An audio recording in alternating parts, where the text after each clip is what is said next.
কালি আপোনাক ফোন কৰিছিলে নেকি? কালি 11 বজাত ফোন কৰিছিল। মেছেজ দিছিলে 11:30 বজাত বেটাৰী নাই মোৰ। তাৰপৰা বিশেষকৈ শুৱতে সেইটো লাষ্ট আছিলে আপোনাৰ। গুড নাইট শুই থাকা ময়ো শুইছোঁ তেনেকৈ কয় নাই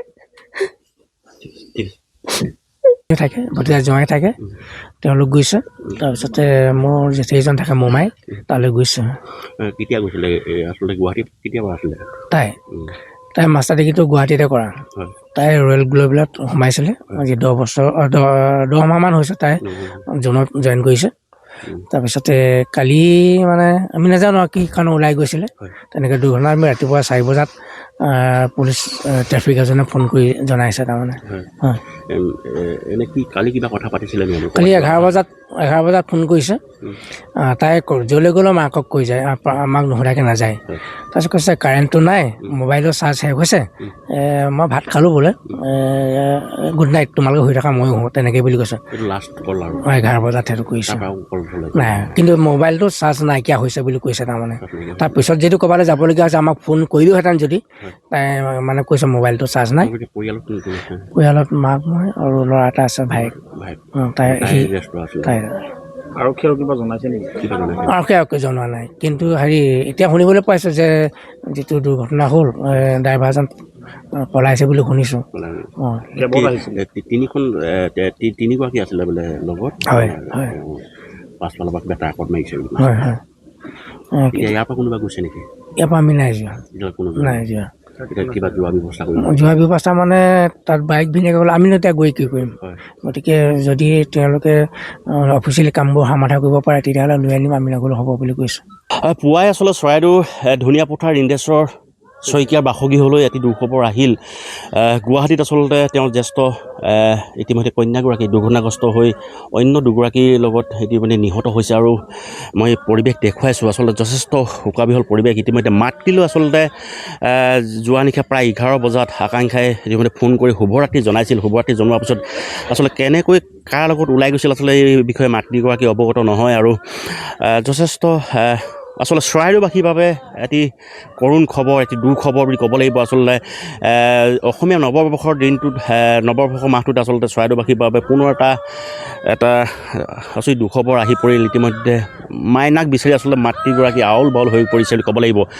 এই দৃশ্য দেখুৱাইছোঁ আচলতে যথেষ্ট দুখবৰ আজি দিনটোত। পুৱা নিশা আচলতে 11 বজাত আকাংক্ষাই মাতৃলৈ ফোন কৰিছিল। ফোন কৰাৰ পিছত তেওঁ এটা কৈছিল যে মোৰ মোবাইলত চাৰ্জ ইতিমধ্যে প্ৰায় শেষ হ'ব মা তোমালোক শুই থাকা।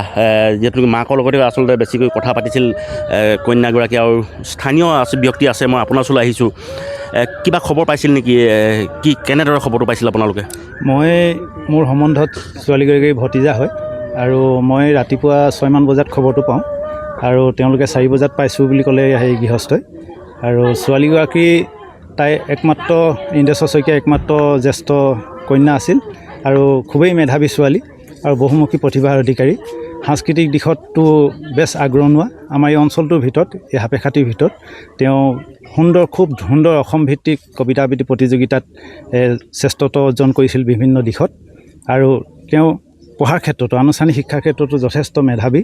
তেওঁ উদ্ভিদ বিজ্ঞান বিভাগত MSc কৰি ৰঙিয়া সেই মহাবিদ্যালয়ৰ পৰা MSc কৰি গুৱাহাটী ইউনিভাৰ্চিটিৰ আণ্ডাৰত তাই এতিয়া গ্ল'বেল প্ৰাইভেট ইউনিভাৰ্চিটি গ্ল'বেল ইউনিভাৰ্চিটিত তেওঁ ক্লাৰিকেল কামত জড়িত আছিল বুলি জানো। কেতিয়া জইন কৰিছিল? জইনটো প্ৰায় এবছৰ হ'ল। আৰু তাইক মাক দেউতাকে যথেষ্ট মৰম কৰিছিল আৰু আমি নিজেই প্ৰত্যক্ষ কৰিছিলোঁ যে বিভিন্ন দিশত সৰুৰে পৰা ইন্দ্ৰেশ্বৰ শইকীয়াই বিভিন্ন অনুষ্ঠানলৈ লৈ যায়, কষ্ট কৰে। মাকো আমাৰ সাপেখাতি জাতীয় বিদ্যালয়ৰ অধ্যক্ষা।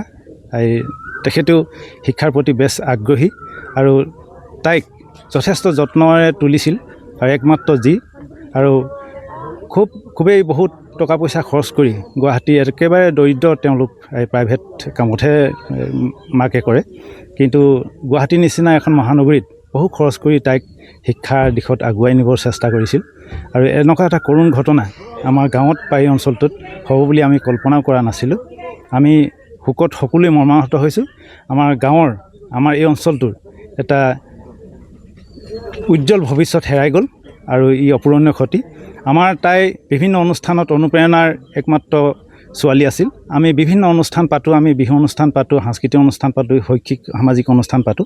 তাইক আমি সদায় আগস্থান দিছিলোঁ আৰু বিভিন্ন দিশত আমি অনুপ্ৰেৰণাৰ কাৰণে তাইক বিভিন্ন অনুষ্ঠান, বিভিন্ন সাংস্কৃতিক কাৰ্যসূচী পৰিৱেশন কৰিবৰ কাৰণে সদায় আগবঢ়াইছিলোঁ। বহুবাৰ আমি আদৰণি সম্ভাষণ সম্বৰ্ধনা জনাইছোঁ আনুষ্ঠানিকভাৱে। তাইক আমাৰ অঞ্চলৰ ৰাইজে কোনো পধ্যেই পাহৰিব নোৱাৰে আৰু এই ঘটনাটোত সকলোৱে অতি মৰ্মাহত হৈছে। হয়, আচলতে একদম ভাষাহীন হৈ পৰিছে আচলতে এইখন গাঁৱৰ ৰাইজ আৰু মূলত স্থানীয় যুৱক আছে যথেষ্ট। আচলতে কালি এটা কথা মাকে ব্যক্ত কৰিছে যে নিশা 11 বজাত মাক দেউতাকক শুভৰাত্ৰি দিছে, তাৰপাছৰ পৰা কোনো যোগাসূত্ৰ নাই। আচলতে কেনে পৰিস্থিতিত তেওঁলোকে 3গৰাকীকৈ ছাত্ৰী এখন ব্যক্তিগত বাহনত ওলাই গৈছিল আৰু পৰৱৰ্তী সময়ত 3গৰাকী ছাত্ৰীয়ে আচলতে মৃত্যু হোৱা ঘটনাই, কৰুণ ঘটনাই আচলতে জোকাৰি গৈছে সমগ্ৰ অসম। আৰু শেহতীয়াকৈ আমি যদি চাওঁ চৰাইদেউ জিলাৰ এইখন বাসগৃহ আজি উকা হৈ পৰিছে, কি ক'ব? হয়, আচলতে পুৱাই যিটো খবৰ আমি পালোঁ, খবৰটোৱে আমাক মৰ্মাহত কৰিছে। ইতিমধ্যে চৰাইদেউ জিলাৰ সাপেখাতি ধনিয়াপথাৰ বাসীৰ আজি এটা শোকৰ ছাঁ পৰিছে, ইতিমধ্যে আপুনি দেখিছে। গতিকে 3গৰাকী ছাত্ৰীৰ মৃত্যুত আমি মৰ্মাহত হৈছোঁ আৰু তেখেতলোকৰ আত্মাৰ শান্তিৰ কামনা কৰিছোঁ। আৰু আমি গম পাইছোঁ যে 3গৰাকী আচলতে স্পট ডেথ হৈছে বুলি আমি জানিবলৈ পাইছোঁ। কিন্তু তাতে যিজন ড্ৰাইভাৰ আছিলে, চালক আছিলে, চালকজন কিন্তু পলাতক বুলি আমি গম পাইছোঁ।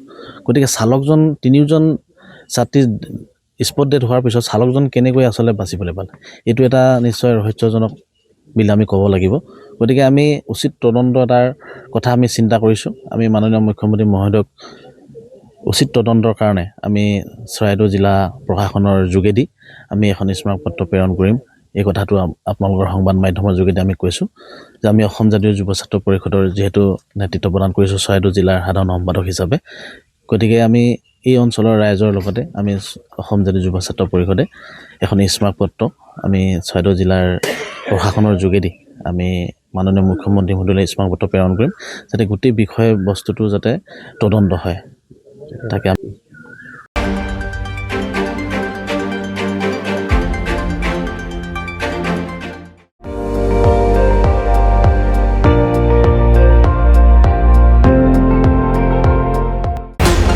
চাই আছে ND24, সৰ্বশ্ৰেষ্ঠ নহয় সৰ্বোত্তমৰ দৌৰা।